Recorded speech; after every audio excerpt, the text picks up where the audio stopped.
Welcome to the Leave No Doubt podcast. We're here once again and joined with Chris Mcvey all the way from into Miami. So really excited to have Chris on board. Just before we get started into the episode, I just want to thank our episode sponsors, Connection Technologies, specialists in telecom and IT services. So once again, really push you to go and check them out. Really excited to get started with this one. Chris, welcome. Thank you. Thanks for having me on. Yeah, no, it's for those of you who probably don't see the behind the scenes. We've tried this already once before. It didn't quite work out. So actually, really looking forward to having a chat with you and getting your experiences and probably somebody quite, I guess, unique in terms of your journey to guests that we've had on before. Yeah. So to kick us off, Chris. Starting out, what did that look like for you? Coming through, I guess in Sweden, what did that look like for you starting out in football? Yeah. So, I mean, I started playing, I would say, because my brother was playing. So, I guess he got me into it. I was playing all kinds of sports, playing hockey, and I was swimming, and even floorball, if you know what that is. It's like indoor hockey. Um, so yeah, I just loved sports in general, and I guess I got on the football track from my brother. So yeah, I just started playing in the local team, and then eventually, I told my mom I wanted to go to like a professional team. So that's what got me going in Ellsberg, which is the club I played in until I left here in Inter Miami. So I went through the youth teams there, and then eventually up to the first team. 1 year on loan to Dalkurd in near Stockholm in Sweden, and then back to Ellsberg, and then eventually sold to Inter Miami. So I've been here now since last year. Nice, and cheers for giving us like that overview of your career. I guess like how do you obviously you say you wanted to get into professional. What did that look like? Was it trials? Was it what did it look like getting started for yourself? Yeah, so I mean, I went to Ellsberg at the age of 11, so I was really young. So at that point, it was more like just tryouts. So I went there, and it went well. So I got to keep playing for the club, and then I think at the age of 14 or something, then they start cutting people. So then you got to be in. Basically, we had like three teams before, but then eventually, if you were in the first team, maybe a few guys from the like second team got to stay. But then if you're like in the third team, you get cut basically. And then from there, it was basically like that every year. So 15, and then people get cut, and then 16, some other people get cut, and it just gets basically tougher and tougher, I would say. Yeah. So yeah, so that was my journey. What was what was that like, Chris? Obviously, I guess everyone knew that you had to be in the first team. You had to be one of the best players. Otherwise, it's coming around the corner, like getting cut. What was that like, knowing that if you weren't in that top team, you weren't going to obviously be staying on? I feel like at that point I wasn't really thinking about it as much, maybe as when it got closer to the first team. Mm. Because I don't know, I just always felt like I was pretty good for my age and stuff. So at that point, I guess I didn't really have that doubt. I just always had that belief in myself, and Yeah. yeah, I just always had like that ethic as well, where I always been working hard and stuff. So I kind of knew, like, if I keep working hard, it's gonna work out. No, and what I guess that's quite. I guess you do kind of get a feel of what your level is at that age and where you're playing, the players you're playing against. But to have that self belief is obviously important, and then like you say, the work ethic Hmm. for obviously not leaving those things to chance. So progressing into the obviously the teams are being whittled down, being cut down. Like, what was your earliest like I guess experiences in like the academy or turning into the full time system at Elfsborg? Yeah. Well, I mean, as I said, also, in the beginning when we came, we had three teams basically. So, Mm. you always wanted to play for the first team, which was, I guess, sometimes you maybe played. I got to play in the second team. I was like maybe in the beginning a little bit in between the first and the second team because we were always playing with either 1 year older or 1 year younger. Okay. So, when we were playing with the older guys, it was just in between the first team and second team, maybe. So, at that point, also, it was always, you just wanted to get into the first team spot and just, always be in there. So, um, I guess that was one thing, and then later on, when we got to like the point of like when we were starting basically high school, then in Mm. Sweden, gymnasium, I guess we call it in Sweden, then our team started to get all the best players around Sweden for our age, and then Okay. always tried to get players to come for school and also in our team. So then you could also see there was a little shift where a lot of really good players came in to the team, and I think we were almost like 11, 12 players that got called up for the national team camps at the 17 age. So we had a really good team, and it was very competitive, which I think was also really good,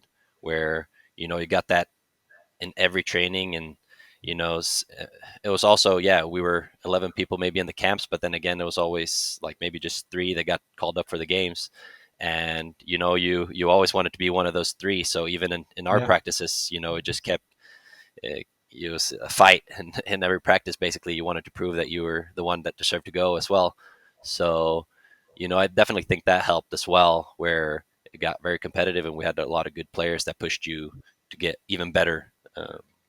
Yeah, no, definitely. I think, yeah, like they say, they always talk about the teams, don't they, when they go and sign, good players to play alongside good players, and it's a case of these players, drive the players who are already there further and forward. And what was like you say, you got called up for the Sweden the youth system. What was that like? What was those experiences going away? Was it obviously, I guess, different to clubs?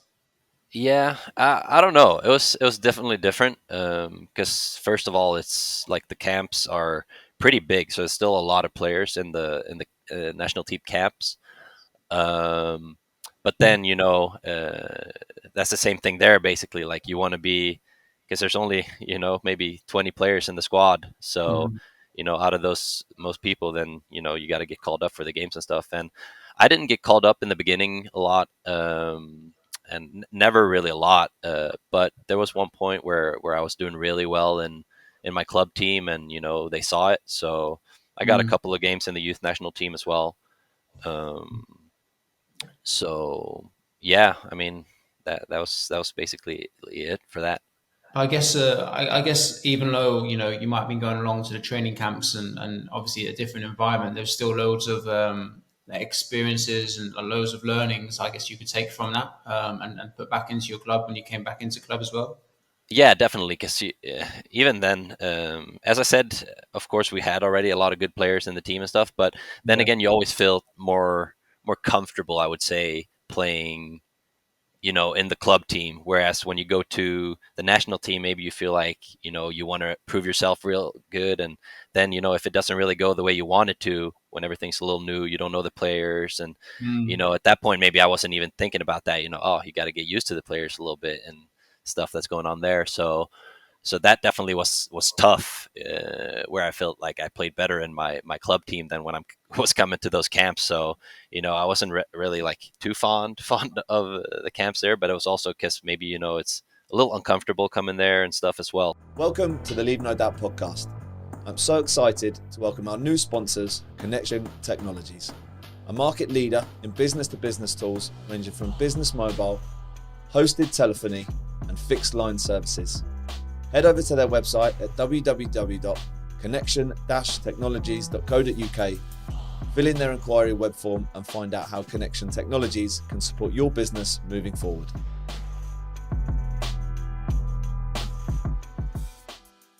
Something I definitely see, so I've been fortunate to work on Youth International as like a sports scientist. So something I definitely see with players coming on, you can get players who, of all types, those who are super confident, those who aren't so confident, extrovert, introverted. And, sometimes you're, especially on like the first kind of camps of the year, you get a load of players together, like super talented players, but they never, it's like a lot of players will find it difficult to really showcase, their skills. And I think it's Hmm. a case of, the nerves coming through, and it's all natural, and getting to know your teammates, your players. And sometimes, it takes a while to really see truly like the qualities of all of the players.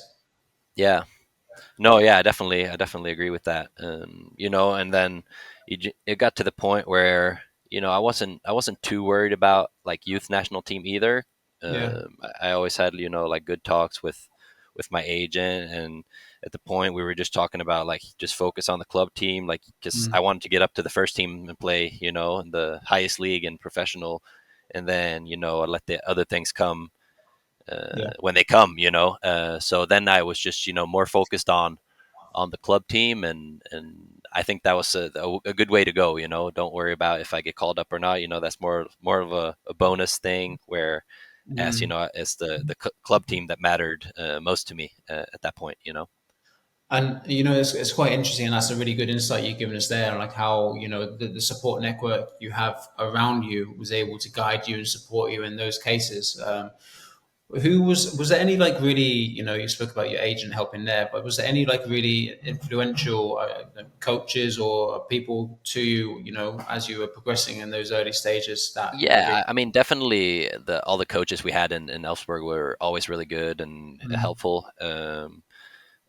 But then also, just my parents and stuff, they weren't getting involved in how I play or stuff like that, but they were always just very supportive. And I feel like that just helped a lot. They didn't get involved in if I played or if I didn't play or if I did well, or they were just always, supporting. And as long as they saw that I did my best, then they were always pushing me and positive. And then maybe sometimes if they saw that I was dipping a little bit, they were on me for that. So that was always good.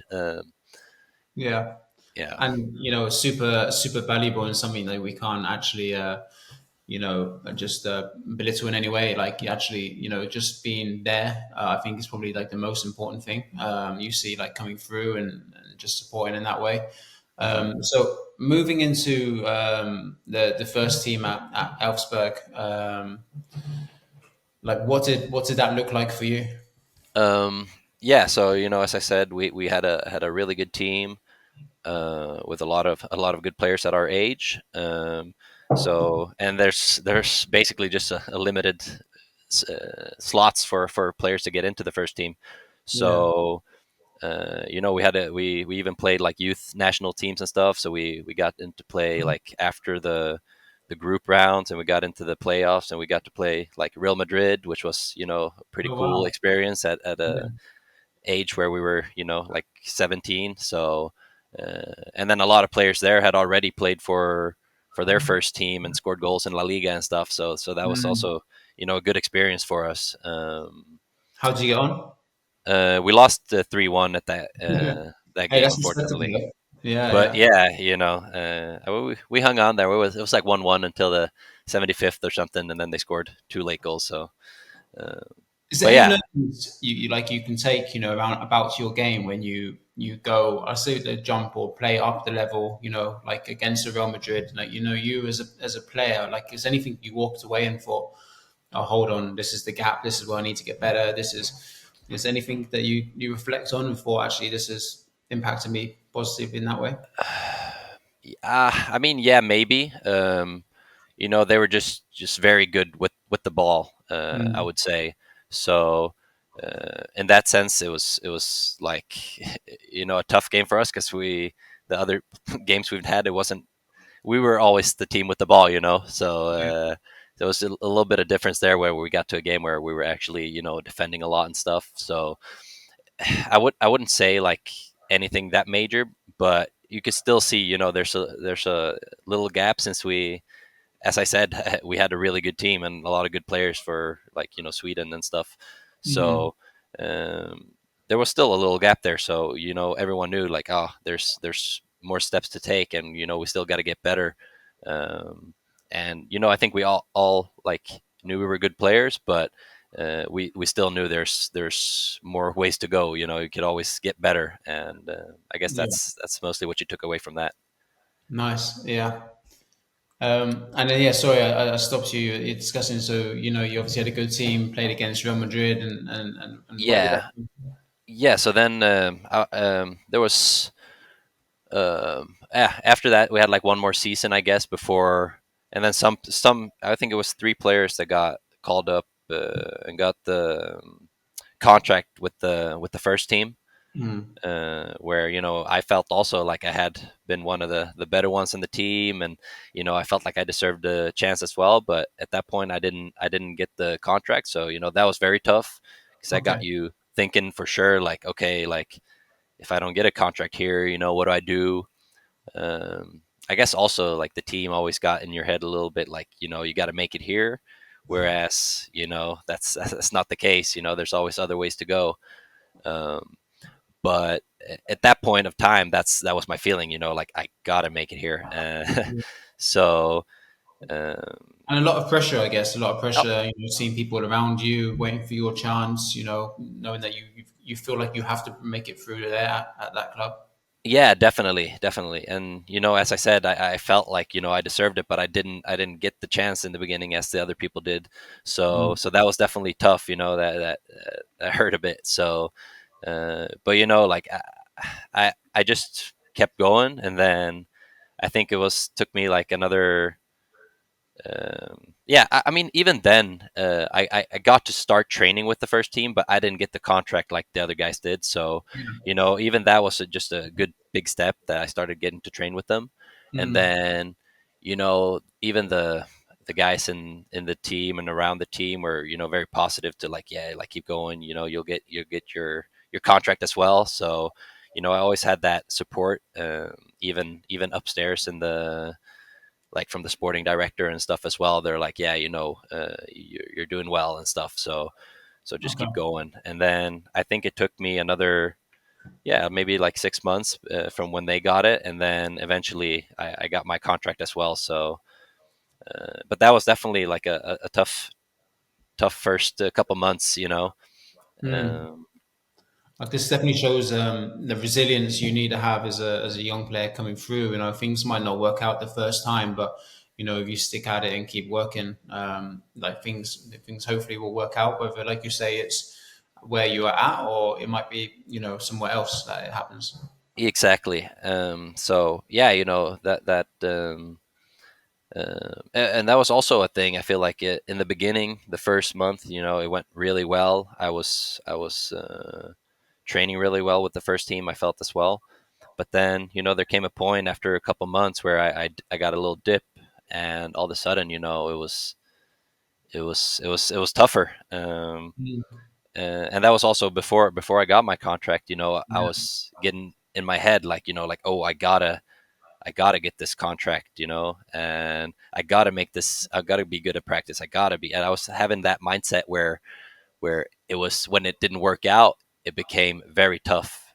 Mm. Instead of having the mindset of just do your thing, uh, do you, and then whatever happens happens. So I feel like that's something I've really taken with me from that, like learning, because the times where you think like, oh, I gotta make this pass good, you usually mess up, to be honest. And Yeah. when you don't think about it and you just play, then it usually works out. So I would say that's definitely a big thing I've taken with me. Yeah, I guess that's really, really strong, like take home message for like those listening to about being yourself, playing your game, focusing on what you can control. But I guess for young players, people coming through, it's not easy to do, is it? It's not difficult. You spoke about having a dips in performance, and as a young player, that's it's almost inevitable, right? It's never going to be you're at the top because you're still you're still learning, you're still progressing. So. I think that's really strong advice.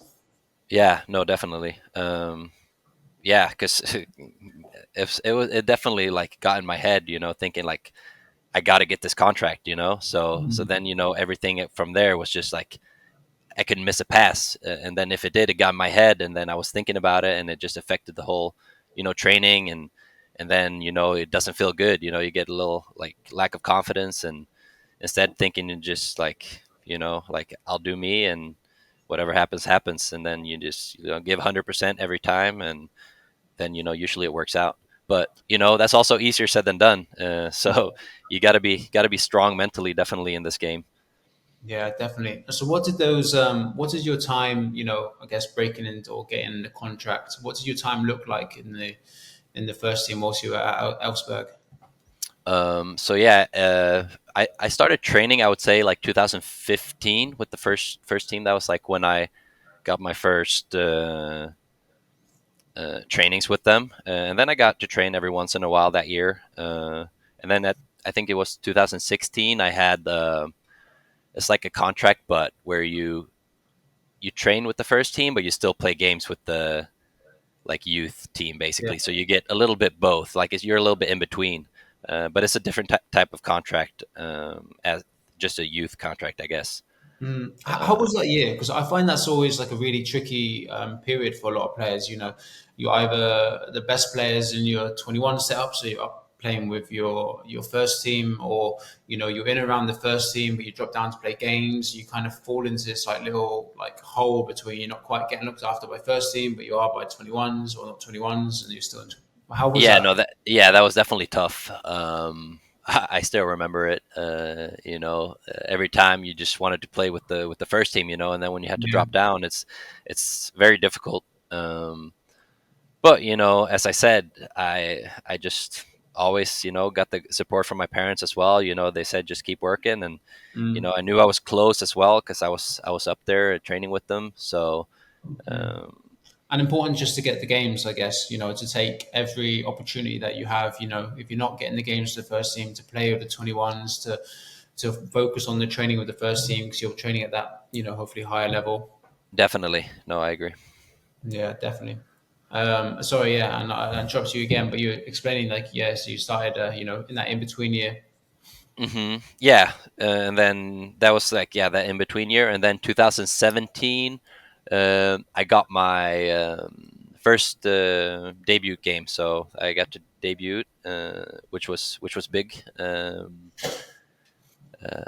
But that was at the end of the year, so still I was training with them, but I wasn't getting any games Yeah. like that. I got to jump in one game, and then I guess also 2018 was similar.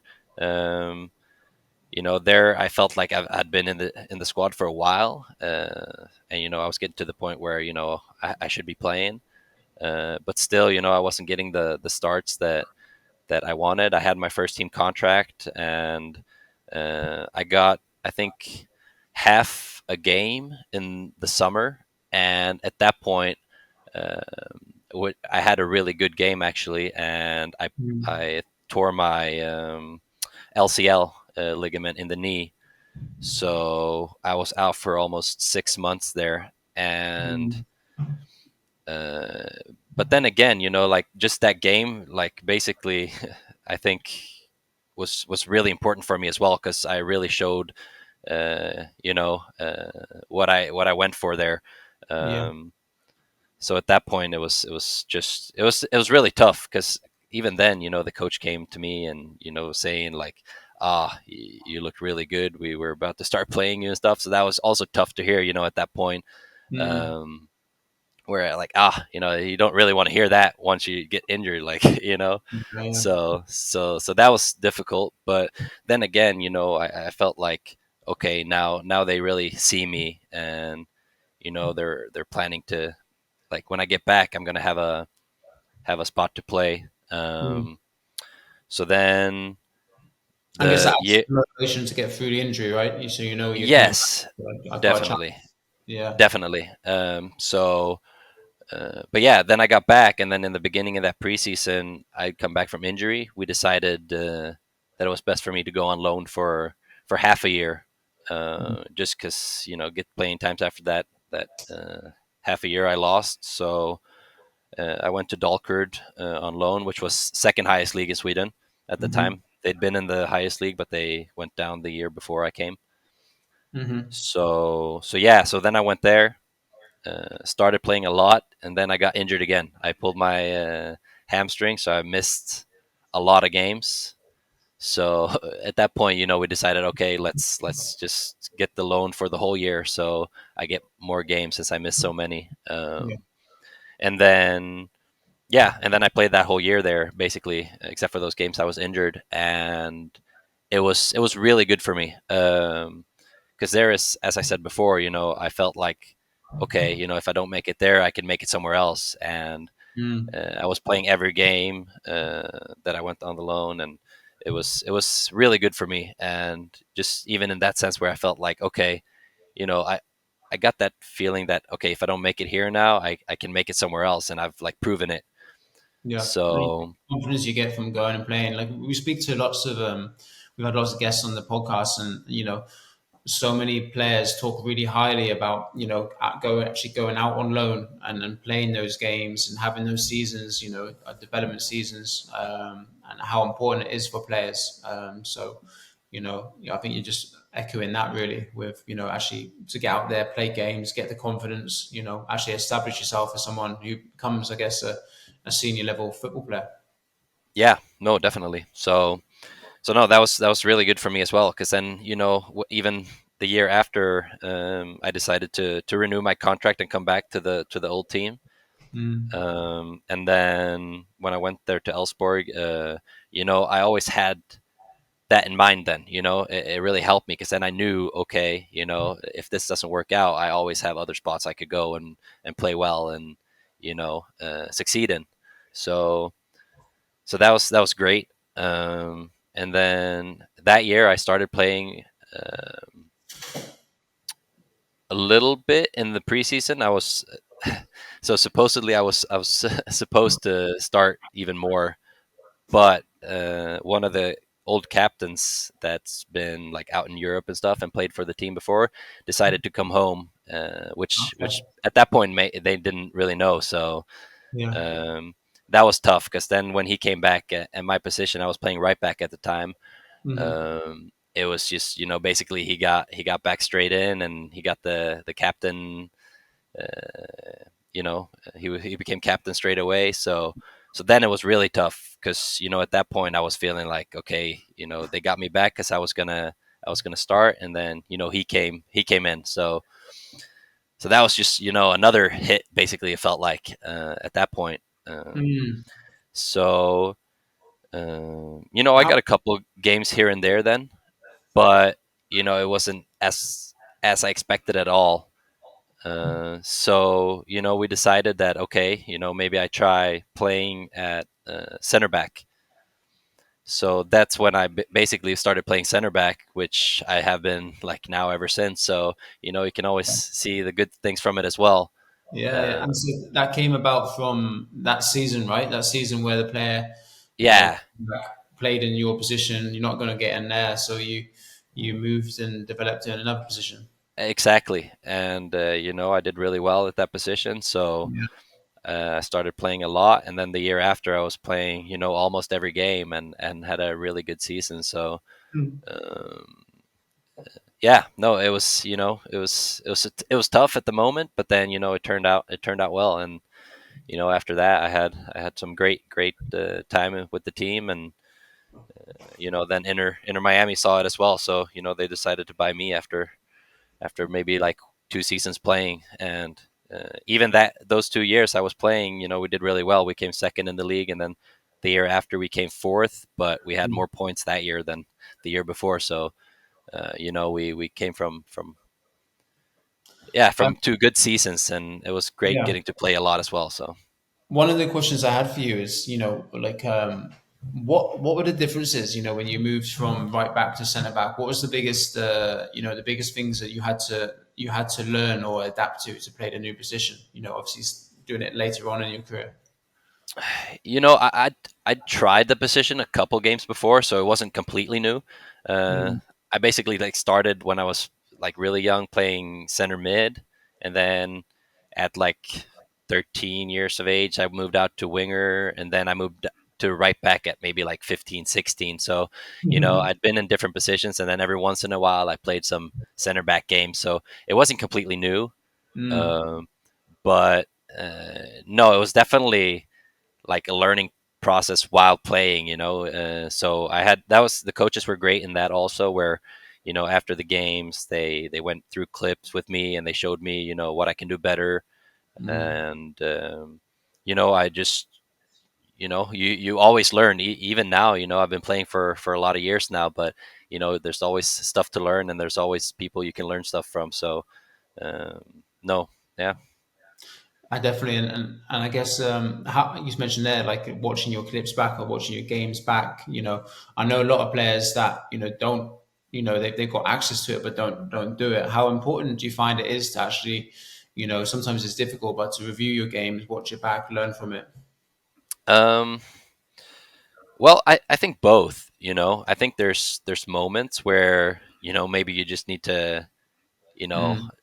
don't look at the game. Maybe it's just one of those days where you felt like, this wasn't my day. And Yeah. there's pros and cons. I guess you can look at it and see, okay, this is what I could have done better. But then Mm. other times there's just like, oh, it was just a bad day. Maybe it's best to just forget about that. Okay. At least in my opinion, because I feel like everyone's, you're always going to have a game or Yeah. two where maybe you don't like feel great, or uh, but yeah, no, it's always, then again, it's always good where you can look at clips and feel like, okay, this is actually, I don't know what to do here. Or I gotta figure this out, what I should do better. Yeah. Uh, Or why did that happen? Or yeah, or why did that happen? So I Mm. think there's pros and cons to both, but I like watching it just to know, like, okay, this part I could have done better. Yeah, And no, you definitely. know I do think it is important. I think it's tough for some people to watch themselves or to review themselves, but it is important to have it as part of your process. But I also get what you're saying, that sometimes the best thing might be just to switch off a little bit from the game, versus thinking about it too much or overanalyzing. yeah, no, definitely. And yeah, just also, as I said before, there's always stuff you can learn from watching the clips. So Yeah. definitely, or just you can take a couple days maybe and then watch it later, or watch it straight after if you want, if you feel like it's fresh and you have it in your mind. So that's yeah, usually that's how I like to do it. I usually, like, if I want to watch it, I want to do it straight after the game when I just remember everything still, and then then I drop it after and focus on the next game or the next training. So moving to into Miami, how did that kind of come about? So they scouted me when I was playing in Sweden, Mm. and I guess, yeah, as I heard, it was kind of a long process where they had a bunch of steps where they were looking at clips and Mm. just seeing if I fit in for them, and then eventually, they did. So then they started, I guess, talking with the club and getting agreement, where or money wise, how much they were going to buy me for, and and then even me with the club. So there's some steps there. Then again, like, I was always open to it. Yeah. I'm My dad's American as well, and my mom's Swedish, so I'm half American. So that also, I've been here a lot on vacation and stuff, and even in Florida, I knew I would love it. I've been in Fort Lauderdale here, where the stadium is at, so I knew I would love the lifestyle. And Yeah. then also there's some big players here as well, so it definitely, when it came up, it was like, yeah, it's a good step, and I was jumping on it kind of straight away. Yeah, because it's a I guess it's an interesting route. I guess you starting to obviously get a lot more players, in the modern times moving across from Europe to America, versus moving around Europe. But like you say, with your background, I guess that made it easier, like an easier decision to leave Sweden and travel across. Yeah, no, definitely, because even in Sweden, when we came second and fourth both of those years, we got to go into Europe qualifiers and stuff. So we got some good games out in Mm. Europe as well. So when you get those games and you play at these nice stadiums, big stadiums, it's you get the feeling for playing in other teams in Europe as well. So Mm. in that sense, maybe it's a little tough to decide to go to the U.S. But then again, I there was stuff here as well that I knew I would love. So Yeah. And I guess that moves on. Like what was it like? Obviously, moving to into Miami. Because am I right in saying you moved there the second season of Miami? You know, only going for two Uh, seasons. ooh, It's right near the May start of it, right? no, I think I was the third The third season. season. Third Okay. season, yeah. So this was the fourth that we just finished now. I think I'm Okay. pretty sure. So yeah, so still relatively new club. Mm. Have to say. And I'm guessing what was the club like? You know, I've seen a lot more of it recently, but you know, what was it like moving across compared to what you'd experienced before? Um, well, yeah, as I said, like the the team was very new, so everything from the facility and everything is just like top. You can tell Mm. because they just build it, so they have all this like fancy facilities, nice equipment, and Yeah. um, I would definitely say that's a difference, and even just how many people work there. Just in the gym and around nutritionists and stuff like that. Uh, it was just, I guess, another level of where I'd had it before. It was really good in Sweden as well. Our team had a like really good facility as well, but this was just still another bigger step. More, I guess, money around the club and Mm. in every sense like that. So that was a big change. And What's then the, is there anything, you know, like you know, if you say you were to parachute back into to Sweden to Ellsberg, and you know, obviously you come from Miami with you know a bigger staff, bigger facilities, bigger things. Like, is there anything you know you'd think "Oh, actually this one thing makes such a big difference? You know, we need to be make sure that we're doing this back in Sweden, or was it just a case of you know everything just steps up a little bit? yeah, I think it's more that just everything steps up a little bit. I don't know if it's anything like special like that that is like, oh, this is a big difference. Yeah. Um, so no, not really. I wouldn't say so.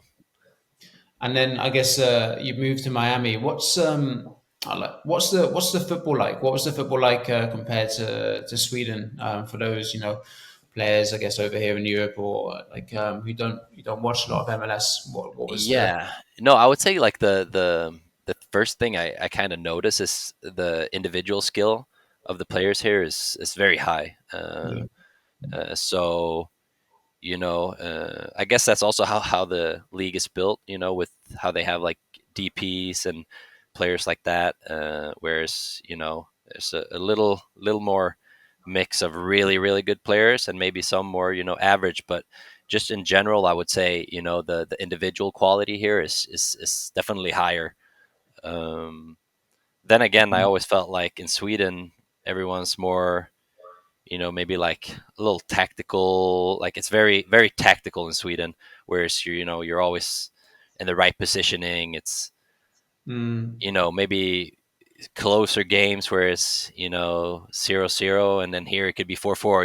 It's like you don't yeah. get that as often maybe in Sweden as you get it here. So even maybe you could say like worst teams in Sweden, you always have maybe tough time breaking them down because they're always positioning themselves well, and whereas here it's more, I would say, a little more open. Mm, But I do think also that's has to do with some players are really really good, whereas they could take on some players, and then it opens up. yeah. Uh, Is there anything you like you think you know you have to change to your game to adapt to that in any way? You know, like it being I guess less tactical, more open. yes, it gets. I would say like it was more physical. Yeah.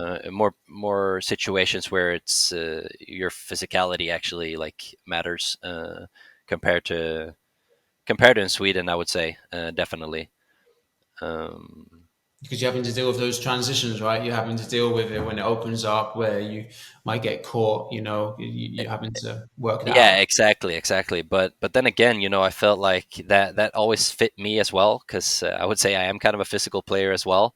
Mm, So coming into this league, it fit me well. So the first year I had a great year where I played every single game, started every single game, and I got almost 90 minutes on everyone except I think one game.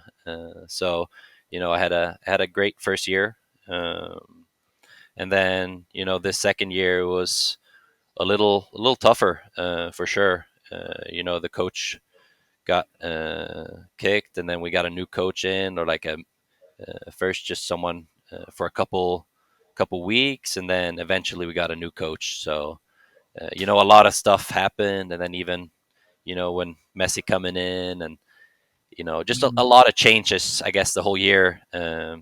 So it's been going a little up and down, I could say, this year compared to the first, definitely.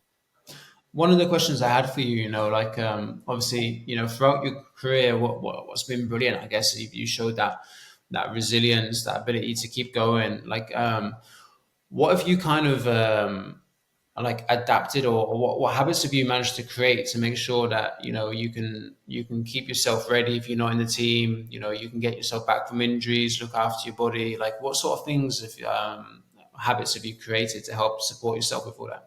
Yeah, well, I'd say the biggest thing is just the mindset of you know like not having to prove, like of course like you do, but when you think about it that way, it usually turns out bad.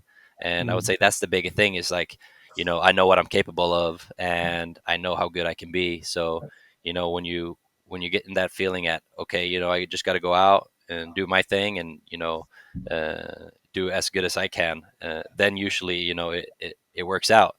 Uh, and whereas those games where you feel like, oh, now I got to prove myself for someone or something, I got to be good, then Yeah. usually, you end up not being as good, I feel like.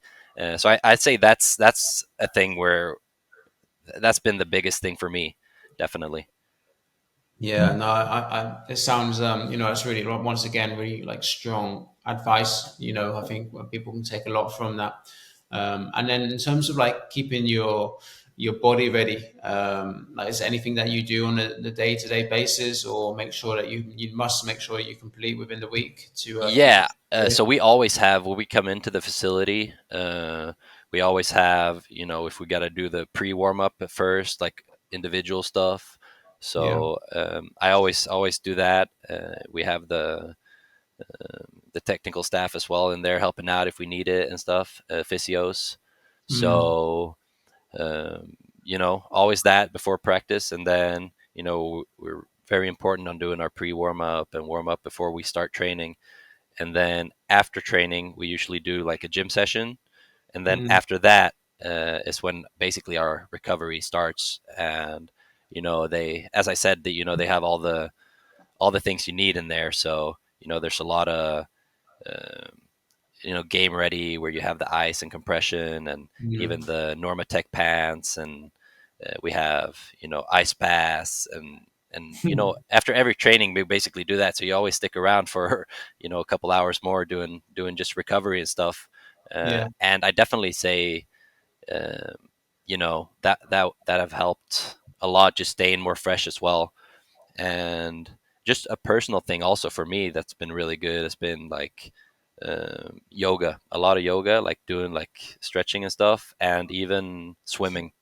Okay. So um, When will you do like the swimming and yoga in your weekly routine? When so does that look usually, like? like if I have a game, I mean, Mm. yoga, I just try to get in every once in a while, like once or twice a week, Yeah. just, or just stretching basically. Like, you don't have to Nice. be yoga, but just some kind of like mobility. Hmm.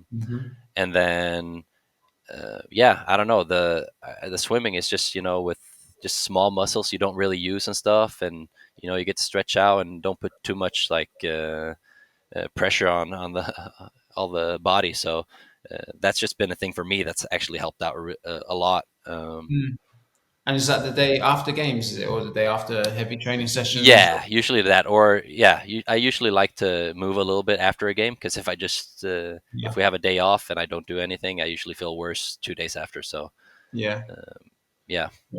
So it's good, and I mean they talk about obviously you're moving, obviously like you say because you're in the pool, you've not got so much weight on you and stuff like that. But like they talk about like the hydrostatic pressure of the pool as well, being like a recovery tool, like increasing circulation. So I can see how that's really beneficial. Um, and then I guess moving on, like you spoke about, obviously within your team, you've got lots of great players. You've just had Messi, but lots of really great individual talent. Is there anything like you have learned, or like any take home things that these players do that helps them to become these top players, or anything you've noticed? Oof, it's hard to say, to be honest. Mm. But yeah, they're always very good at their like recovery. They don't really miss it, Yeah, um, especially some of them are getting a little older as well. So you can really see they're always doing their best just to keep in shape, basically. yeah, So yeah, that's definitely a big thing. But other than that, they're just some great players yeah. that come in and just it just looks like they're just naturally like really good. Mm. Yeah. Um, But I guess it is routines, like you say, recovery and things like that, things that developed over time, I guess, that they've got into the habit and the routine of doing. And, it's easy for young players and developing players to skip it and miss it, but just shows the importance of it. You've got a lot of top players and yourself doing it.